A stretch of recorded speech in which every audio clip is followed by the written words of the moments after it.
हाँ जी, हेलो नमस्कार, welcome to new vlog new video. तो मैं अभी आज सैटरडे तो थोड़ा सा फ्री थी, थोड़ा सा। तो मैंने आप लोगों के कमेंट्स देखे पिछली वीडियो पे, जो मैं नेट का एग्ज़ाम नहीं दे पाई थी उसके ऊपर भिन्न भिन्न डाइवर्सिटी जो है, मतलब भिन्न भिन्न का मतलब भी वैसे डाइवर्सिटी है, तो बहुत डाइवर्सिटी देखने को मिली मुझे आप लोगों के पॉइंट ऑफ व्यूज़ में। सबके पॉइंट ऑफ व्यूज़ बिल्कुल अलग अलग और ऐसे एक्सट्रीम पॉइंट ऑफ व्यूज़ भी देखने को मिले। यहाँ तक कि एक बोल रहे हैं कि चलो ठीक है कोई बात नहीं, आप तबीयत का ध्यान रखो, तो दूसरे बोल रहे हैं कि पेपर देने जा ही क्यों रहे थे आप। ओके, सो ये क्वेश्चन बहुत सारे बच्चों के मन में है कि मैं जब मेरा जेआरएफ है, मैं ऑलरेडी पीएचडी कर रही हूँ, तो मैं नेट का एग्जाम देने क्यों जाती हूँ, या फिर अगर मेरा हो जाए, जो कि मैं यूजुअली नंबर नहीं बताती हूँ कि मेरे कितने मार्क्स आए, क्योंकि मुझे पता होता है दो चार बच्चे ऐसे होंगे जिनका गलती से भी थोड़ा बहुत रह गया होगा ना, तो उनको ऐसे लगेगा बस यही खा गई हमारी सीट। ठीक है, सो ऐसा नहीं है जी, मेरे अपने रीजंस हैं जो यूजुअली मैं टॉक टू रवीना लाइव में आप लोगों को बताती रहती हूँ।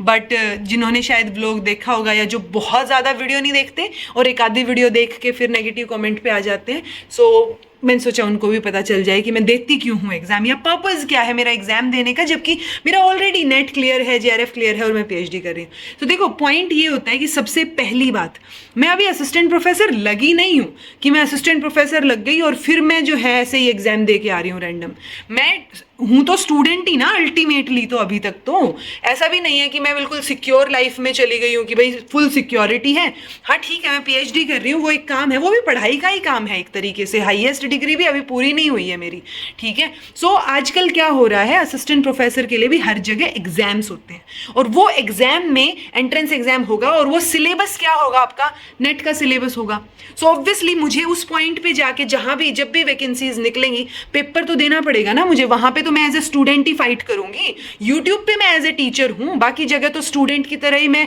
फाइट भी कर रही हूँ या कंपटीशन में भी हूँ, राइट। सो वो चीज़ मेंटेन करने के लिए, क्योंकि अगर मैंने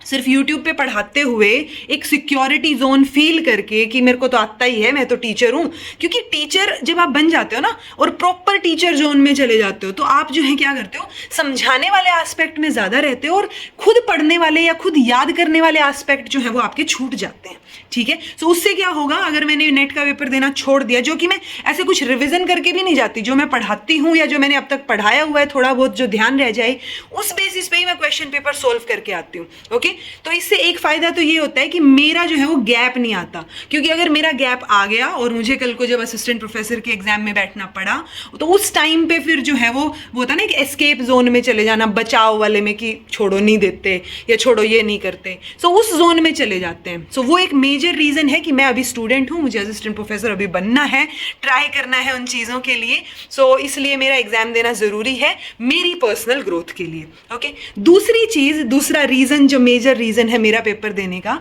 क्योंकि मैं एज ए टीचर जो यूट्यूब पे पढ़ा रही हूँ, मैं भले ही फ्री में पढ़ा रही हूँ बिल्कुल, ठीक है, मैं कोई बैच नहीं बेच रही हूँ, बिकॉज अपना ही बहुत काम होता है। ठीक है, सो उस चक्कर में अभी मेरे को कैसे पता चलेगा कि जो मैं पढ़ा रही हूँ वो सही है, राइट। हाँ ठीक है, जब पेपर आ जाता है ना, तब एनालाइज करना उस पेपर को, और एक उस पेपर में बैठ के एनालाइज करना, ये दो बिल्कुल अलग बातें होती हैं। क्योंकि जब मैं पेपर में बैठ के उस पेपर को देती हूँ, सो एज ए स्टूडेंट मुझे पता होता है कि क्या चीज़ जो है वो मैंने चैनल पे पढ़ाई थी, कहाँ कमी रही होगी, या क्या और चीज़ में इंप्रूवमेंट हो सकता है। ओके, लेकिन अगर मैं एज ए टीचर बाद में पेपर को एनालाइज करूंगी, बाद में तो सबको ही इजी लगता है भाई पेपर, लेकिन जब आप एज ए स्टूडेंट बैठते हो ना उस पेपर में, वो सेम एंजाइटी झेलते हो, वो सेम थोड़ी नर्वसनेस, डर, वो वाली जो सिचुएशन आप झेलते हो, सो वो और बाद में एनालाइज करना पेपर को, दो अलग अलग चीज़ें हैं। सो हो सकता है बहुत सारे बच्चों को ये लग रहा हो कि बाकी लोग भी तो, जो बाकी फैकल्टीज़ हैं या जो यूट्यूब पे बाकी लोग पढ़ाते हैं, बैच बेच रहे हैं, सो वो लोग भी तो एनालाइज करते हैं पेपर को, आप क्या पेपर में जाके ही एनालाइज कर सकते हो, बट वो दो डिफरेंट चीज़ें हैं। पेपर से आप लोग आएंगे और मैं पेपर नहीं दे के आई हूँ, तो मुझे ऐसे ही लगेगा कि ये तो ईजी था,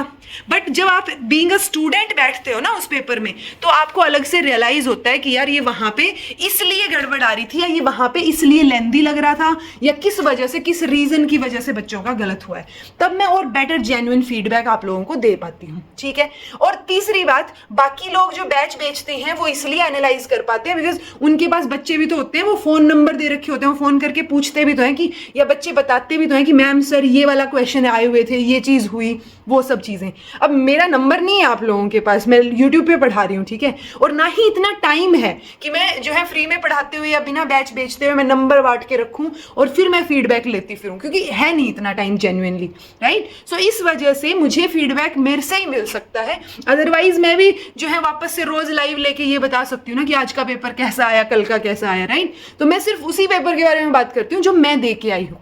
ताकि मैं एक जेन्युइन फीडबैक आप लोगों को दे पाऊँ। ओके, सो ये मेजर रीजंस हैं, ठीक है, अपनी पर्सनल ग्रोथ के लिए। बीइंग अ स्टूडेंट जो है उस पेपर को एनालाइज करना, because being a teacher analyse करना और बीइंग अ स्टूडेंट एनालाइज करना दोनों अलग चीज़ें हैं। क्योंकि लास्ट टाइम जब आप लोग पेपर दे के आए थे, ये बात मुझे इसलिए याद है क्योंकि जब आप लोगों ने जून में पेपर दिया था ना और हमने एनालाइज किया था, तब भी आप सबने आके यही बोला था मैम बहुत लेंदी था पेपर। अभी जब आप 2 दिन पहले पेपर दे के आए हो, तब भी आप लोगों का यही कहना है कि मैम बहुत लेंदी था, लेकिन जून वाला बेटर था,